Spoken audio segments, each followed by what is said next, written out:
I'm Seth Kinzie. I'm the director of the African Peacemaking Database and the Peace Coordinator for the Art for Peace Center. And I'm here with Annie Harada, a great artist, and also the widow of the great sculptor Tetsuo Harada, whose sculptures will be an inspiration for the Art for Peace Center. We have been traveling around Europe for the last week. Yeah, we've gone to Switzerland, we've gone to Germany, we've gone to Italy, we've gone to the south of France, we've gone to Paris, and now Switzerland. Yeah, and now we're here in beautiful Vienna, and we've just been trying to get ideas about what a peace museum should look like. You know, like what a museum should look like, what a peace museum should look like, what an art museum should look like, and how you integrate them. So, what are some places that we've gone to? We went to. We have been to Ansel and Kiefer for the first one, and then we have been to Villa d'Atrice. Then we have been to so many places. The Foundation. Fondation Baylor, Yeah. Baylor in Bâle, Mm-hmm. and we have been at their museum like Le Camp des Mille, 1,000 camp in near Avignon. Yeah. So we are trying to know what is a relation, what is networking about peace and how people think about peace. And for my husband, he is born in Japan, so he was against the Nagasaki-Hiroshima war, and he became an activist for peace since he make art.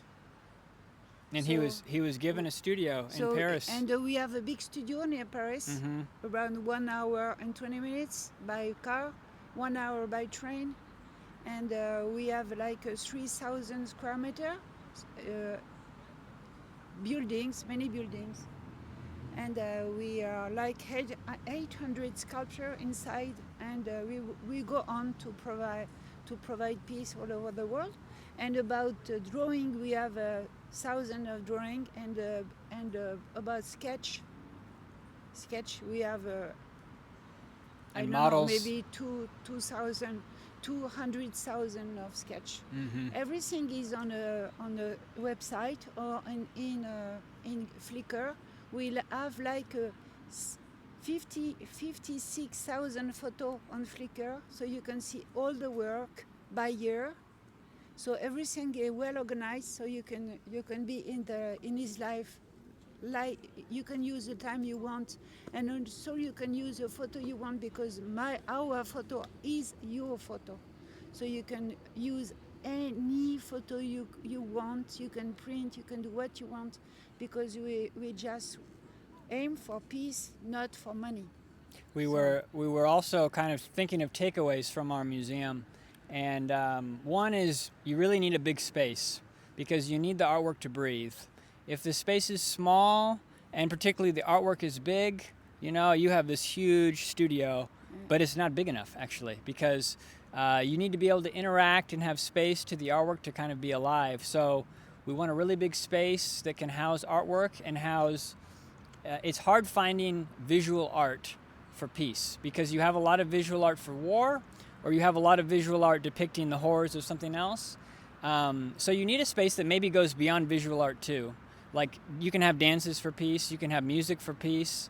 I'm a piano composer. You can have choral pieces for peace. I know some great choral composers who are thinking about peace. So imagining a space that is not limited to one art form for showcasing what peace is looking like, and making the transition from negative peace to positive peace. Making the transition from work that focuses on how horrible conflict is and how much trauma and recovery it creates and necessitates, to we've done that and we know how bad it is and the measurements are there, but we really aren't sure of what that future could be, or what that past that was before some of the wars that we have now was like for a lot of communities who did live in harmony. So that's the sort of art we're looking for. We're looking for art that imagines the earth healing, imagines people healing, visualizes what that might be like, sees the multidimensional nature of peace so that nobody is left out. There's the personal element, there's the ecological element with the land, there's the community element. I have a friend who once told me that the end result of peace is not the treaty that you sign or the conflict being ended. It's actually friendship. When you have friendship with other people, you know that peace has made its finish, because friendship, it has a lot of vitality, it has a lot of energy, and it moves from that silent space of the personal to spiritual peace into energy and into connectivity.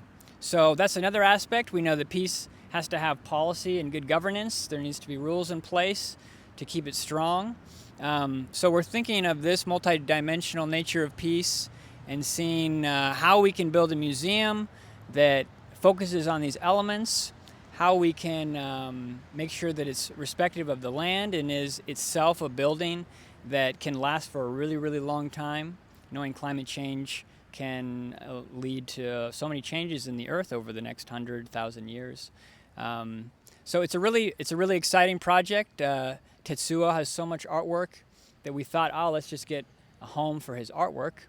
And his son, Cesar Harada, is an amazing architect and an amazing engineer and is a brilliant thinker. So he's on the architectural side. I'm kind of on the peace side. And Annie comes from the art side because she's been around with artists for so long that she knows a lot of different type of art. So if we can kind of combine these three, does that sound like it? Peace, art, land, building, then maybe we have something special. Yeah. Anything else that you're thinking of when I talk about this? It's very good. Yeah. Yeah. Thank you very much. Mm-hmm.